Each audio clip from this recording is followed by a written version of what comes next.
The Jungle Book by Rudyard Kipling. Chapter 1. Mowgli's Brothers.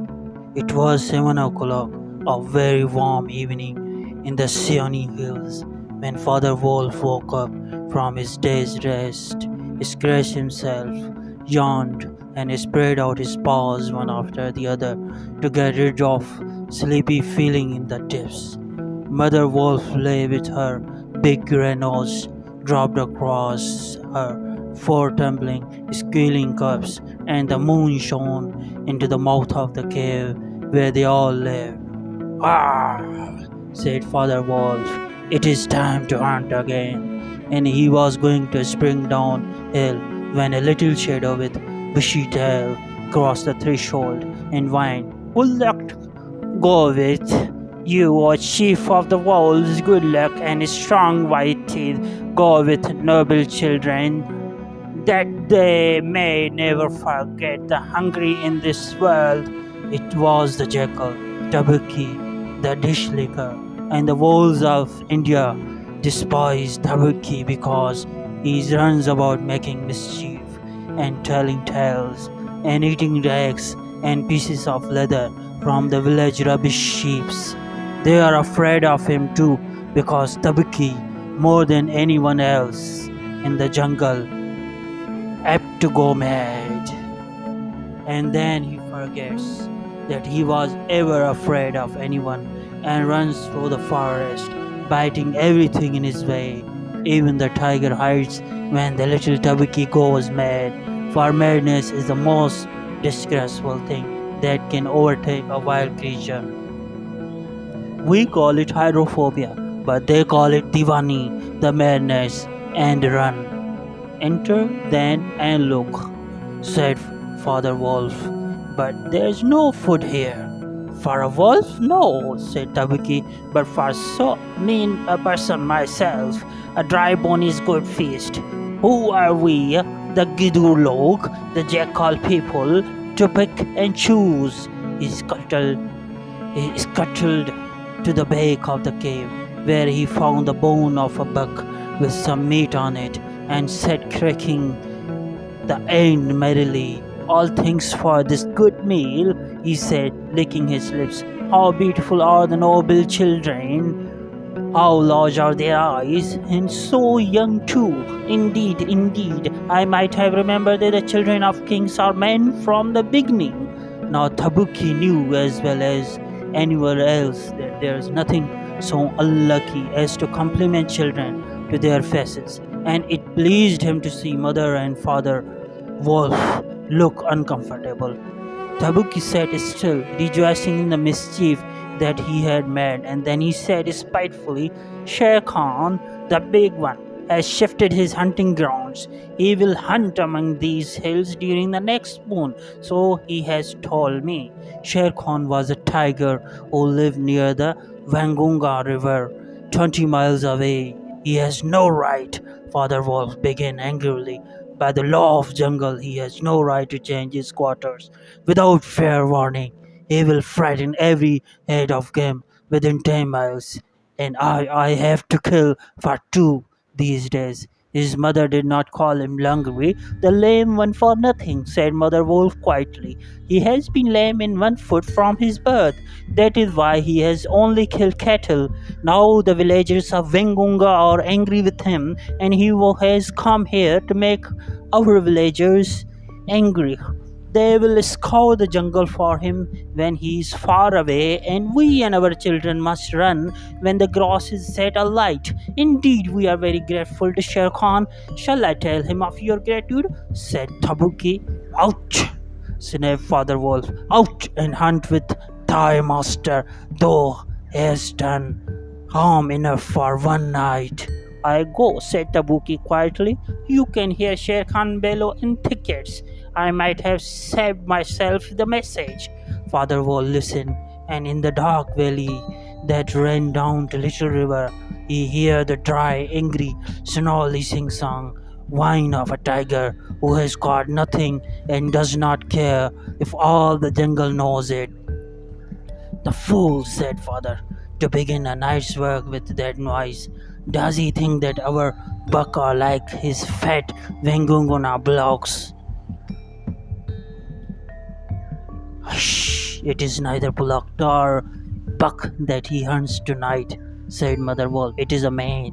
The vine has changed, sort of humming purr that seemed to roll from every quarter of the compass. It was a noise that bewilders woodcutters and gypsies sleeping in the open, and makes them run sometimes into the very mouth of the tiger. Man, said Father Wolf, showing all his white teeth. Oh, are there not enough beetles and frogs in the things that he must eat? Man, and on our ground too. The law of the jungle, which never orders anything without a reason, forbids every beast to eat man except when he is killing, to show his children how to kill. Then he must hunt outside the hunting ground of his pack or tribe. The real reason for this is that man killing means sooner or later the arrival of white men on elephants with guns and hundreds of brown men with gongs and rockets and torches. Then everybody in the jungle suffers. The reason the beasts give among themselves is that man is the weakest and most defenseless of all living things, and it is unsportsmanlike to touch him. They said too, and it is true, that man-eaters become mangy and lose their teeth. The purr grew louder and it ended in full-throated "ah" of the tiger's charge. Then there was a howl, an untigerish howl from the Shere Khan. "He has missed," said Mother Wolf. "What is it?" Father Wolf ran out a few paces, and here Shere Khan, muttering and mumbling savagely as he tumbled about in the scrub.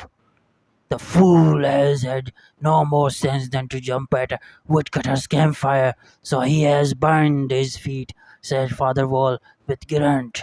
"The bookie is with him. Something is coming uphill," said Mother Wolf, twitching one ear. "Get ready." The bushes rustled a little in a thicket, and Father Wolf dropped with his haunches under him, ready for his leap. Then, if you had been watching, you would have seen the most wonderful thing in the world. The wolf checked in mid-spring. He made his bound before he saw what it was he was jumping at, and then he tried to stop himself. The result was that he shot up straight into the air for 4 or 5 feet, landing almost where he left ground. "Man!" he snapped. "A man's cub! Look!" Directly in front of him, holding on by low branch, stood a naked brown baby who could just walk, as soft and as dimpled a little thing as ever came to a wolf's cave at night. He looked up into the father wolf's face and laughed. "Is that a man's cub?" said Mother Wolf. "I have never seen one. Bring it here." Wolf, accustomed to moving his own cubs, can, if necessary, mouth an egg without breaking it, and though Father Wolf's jaw closed right on the child's back, not a tooth even scratched the skin as he laid it down among the cubs. "How little, how naked, and how bold," said Mother Wolf softly. The baby was pushing his way between the cubs to get close to the warm hide. "Aha! He is taking his meal with others, and so this is a man's cub. Now, was there ever wolf that could boast of a man's cub among her children? I have heard now and again of such a thing, but never in our pack or in my time," said Father Wolf. "He is altogether without hair, and I could kill him with a touch of my foot. But see, he looks up and is not afraid." The moonlight was blocked uh, out of the moonlight was blocked out of the mouth of the cave, for Shere Khan's great square head and shoulders were thrust into the entrance. The bookie behind him was squeaking, my lord, it went in here." "Shere Khan does us great honor," said Father Wolf, but his eyes were very angry. "What does Shere Khan need?" "My query. A man's cub went this way," said Shere Khan. "Its parents have run off. Give it to me." Shere Khan had jumped at a woodcutter's campfire, his father wolf had said, and was furious from pain of his burned feet. But Father Wolf knew that mouth of the cave was too narrow for tiger to come in by. Even where he was, Shere Khan's shoulder and forepaws were cramped for want of room, as a man's would be if he tried to fight in a barrel. The wolves are free people, said Father Wolf, that take orders from head of the pack, not from any striped cattle killer. The man's cub is ours to kill if we choose. Yet choose, yet do not choose. What talk is this of choosing? By the bull that I killed, am I to stand nosing into your dog's den for my fair dues? It is I, Shere Khan, who speak. The tiger's roar filled the cave with thunder. Mother Wolf shook herself clear of the cubs and sprang forward, her eyes like two green moons in the darkness, facing the blazing eyes of Shere Khan. And it is I, Raksha, the demon, who answer. The main cub is mine, Lungri, mine to me. He shall not be killed. He shall live to run with the pack and to hunt with the pack. And in the end, look you, hunter of the little naked cubs, frog eater, fish killer, he shall hunt. He shall hunt you thee. Now get hence, or by the Sambur that I killed, I eat not starved cattle. Back thou goest to thy mother, burnt beasts of the jungle, lamer than ever thou camest into the world. Go! Father Wolf looked on amazed. He had almost forgotten the days when he had won Mother Wolf in the fair fight from the five other wolves, when she ran in the pack and was not called the demon for compliment's sake. Shere Khan might have faced Father Wolf, but he could not stand up against Mother Wolf, for he knew that where he was, she had all the advantage of the ground and would fight to the death. So he backed out of the cave mouth, growling, and when he was clear, he shouted, Each dog box is in his own yard. We will see what the pack will say to this fostering of the main cubs. The cub is mine, and to my teeth he will come in the end. Oh, bush, tell the thieves. Mother Wolf threw herself down, panting among the cubs, and Father Wolf said to her gravely, Shere Khan speak this much truth. The cub must be shown to the pack. Wilt still keep him, mother? Keep him, she gasped. He came naked by night, alone and very hungry, yet he was not afraid. Look, he has pushed one of my babes to one side already, and that lame butcher would have killed him, would have run off to Wangunga while the villagers here hunted through all our lairs in revenge. Keep him, assured I will keep him. Lie still, little frog. O thou Mowgli, for Mowgli the frog I will call thee. The time will come when thou wilt hunt Shere Khan as he has hunted thee. But Wolf, what will our pigs say? Said Father Wolf. The law of jungle lays down very clearly that any wolf may, when he marries, withdraw from the pack he belongs to. But as soon as his cubs are old enough to stand on their feet, he must bring them to pack council, which is generally held once a month at full moon, in order that the other wolves may identify them. After that inspection, the cubs are free to run where they please until they have killed their first buck. No excuse is accepted if a grown wolf of the pack kills one of them. The punishment is death where the murderer can be found. And if you think for a minute, you will see that this must be so. Father Wolf waited till his cubs could run a little. Then, on the night of the pack meeting, took them and the Mowgli and the mother wolf to the council rock, a hilltop covered with stones and boulders where 100 wolves could hide.